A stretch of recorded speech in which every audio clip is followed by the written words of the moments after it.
Berdjouhi I practiced your name, I'm sorry. Esmerian was born and grew up in Alexandria, Egypt, to Armenian parents. And after her school years in Alexandria, she studied in Beirut at several universities. She came to the United States in 1963 and then on to Rochester in 1964. And together with several other of her friends, she co-authored a memoir called According to Us.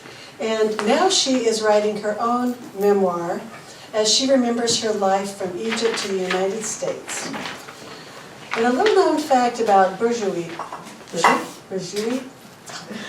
I am trying. I am really trying. I'm sorry. And she's not alone here. She hates to hear the sound of fireworks because they remind her very much of her childhood during World War II. I'm with you there. She will tell her story that we sort of call the indirect route, but she'll probably have her own ideas about that.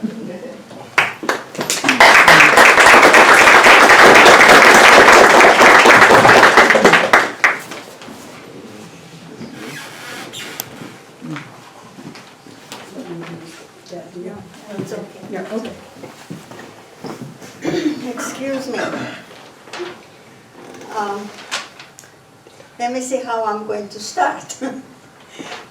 Okay, I was born in Alexandria, Egypt, and I grew up during the days when it was a kingdom. The king with which I grew up was King Farouk. I'm sure quite a few people have heard of him. Well, we had a very happy and comfortable life in Alexandria, also in Cairo, because it was very cosmopolitan. Lots of nationalities lived there. Each one had their own customs, their own schools, their own communities, hospitals, and we intermingled. Living in Alexandria was mostly in apartment buildings, 2 stories up to 7. And each building could have had more than 1 apartment on each floor. And all of these were mixed nationalities like English, French, German, Maltese, Greek, Armenian, you name it, we had them. And we all communicated with each other in a land where the language is Arabic in French. Yeah. French was used as the common language to communicate with our neighbors in the banks, department stores, those places. But if you went to buy groceries or the butcher or anywhere else like that, you spoke Arabic. And there are 2 kinds of Arabic. The one that we spoke on the street or together with whoever was serving us at the time, and the one that's in the books. And they're totally different. So I grew up in an Armenian school for a while. Because of the Second World War during which I was growing up, I had to change schools many times, but that's not the purpose of it today. Our happy and comfortable life came to an end when in 1952 there was a revolution. The army took over, packed King Farouk and his family away. And they did it surprising. You would be surprised to know that hearing what's going on in the Middle East especially, this was so quietly done. Not a drop of blood was shed. We didn't even know it was happening. They just did it. So, well, because the revolution came by then, I was a teenager, almost ready to finish high school. We were very happy because we were going to have a republic, we were going to have elections, and we were going to vote, all of us. But Gamal Abdel Nasser, you've heard of him most probably, decided that he was going to change things around a bit and got influenced by Russia and started nationalizing businesses, creating a very bad situation for us. In 1956, he declared the Suez Canal our own. It doesn't belong to the British. Well, it didn't belong to the British. It had only a lease. But he said, I don't care, I'm not waiting for the end of the lease. The canal belongs to me. And at the same time, all those different nationalities that were not Egyptian subjects, if they hadn't become what you would call naturalized, he gave them sometimes 24 or 48-hour notice. You can take one suitcase and you're out of the country. So we started getting anxious, even though there was about a total of close to 40,000 Armenians between Alexandria and Cairo, and all of us were Egyptian subjects. We started worrying because we were Christians. Even though there are Christian Egyptians, but they are still Egyptians. We were of a different race. So around that time, my father decided to send, I have a brother, both of us to Beirut to study. And we went there. And at the same time, in addition to doing all the nationalizing and Sovietizing type laws, he also restricted travel. We had been used to taking the summers off and traveling to Beirut or Cyprus or Europe. That was over. Number one, anyone who was a professional could not leave the country anymore. So at that time, by then I had gone to Beirut, I had got my bachelor's degree to teach English, and had come and was teaching. And teaching was also considered a profession. He said, no professionals leave the country for pleasure. Women age 55 and over, men age 60 and over, can go to travel for pleasure once a year. Now, around 1960, by 1960, I came back, now studying. I was teaching in Cairo, and things were getting very bad. There is an American university in Beirut. After 1 year of teaching, I decided to apply to the university. As a student, I could go. That was allowed. I also stopped working for a whole year. Therefore, I'm not a worker. I'm okay. But I wanted to go as a student. So I went to Beirut to study. But this is what we actually planned this. My brother never returned. He stayed in Beirut and came to the United States.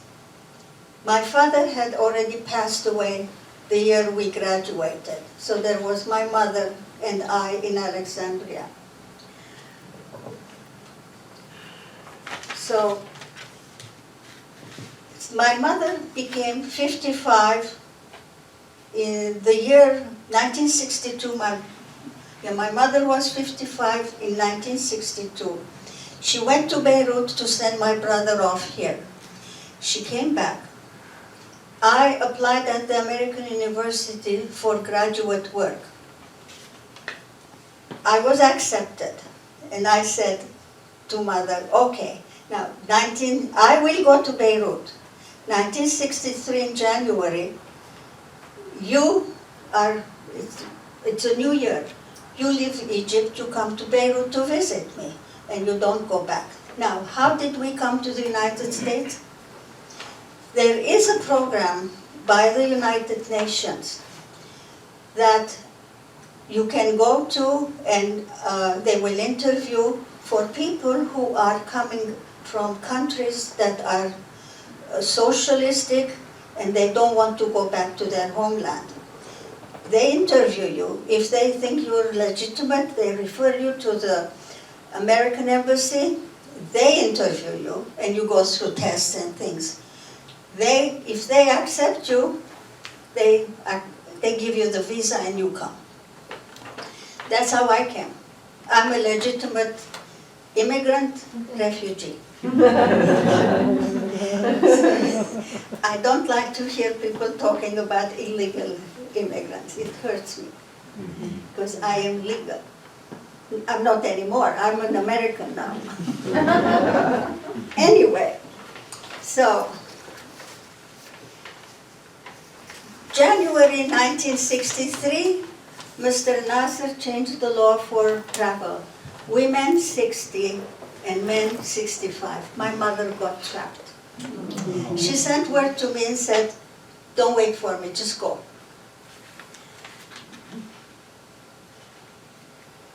Now, when I was at the university in the dean's office, on the bulletin board I saw a flyer from the Ohio State University in Columbus, right, offering a fellowship for educational psychology, exactly what I was looking for.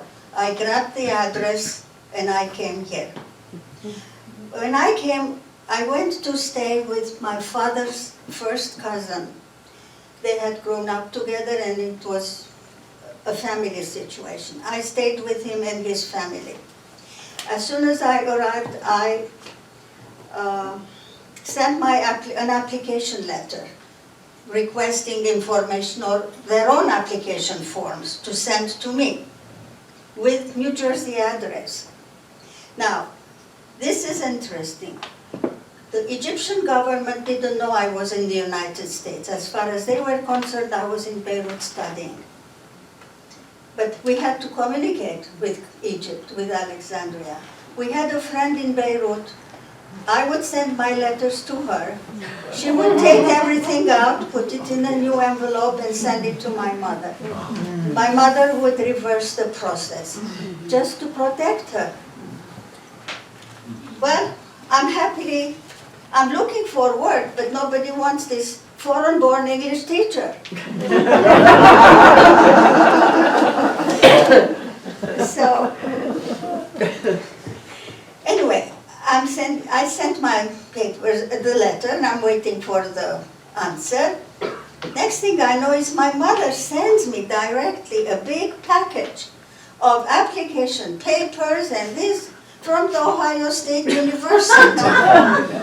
How did they do that? How did they find? I panicked. I was scared. I right away wrote to them, I changed my plans, thank you very much. Well, now I have to find another thing to do. Because this was a fellowship, I could finish my degree. I had already done half of my master's in Beirut for 1 year. All I had to do was take a few more credits, write my thesis, I had my master's. I couldn't do it here as soon as I came. I came with $200 in my pocket. So I started looking for a job, and that's another story, another day. Maybe. And ended up coming to Rochester in 1960. I came to the United States October 63. September 64, I came to Rochester, looking for a job. Nobody wants a teacher like me. So, because my major was English, and I loved to do anything to do with the language, I applied at the Lawyers Cooperative Publishing Company temporarily in my mind to become a proofreader. And And then 30 years later, I retired.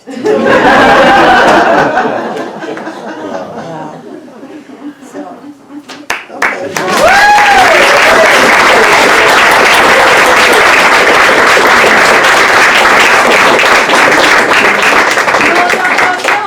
How did your mother get out? What? Did your mother ever get out? Yes. When she turned 60, she came to visit. She could do that. And then we kept it.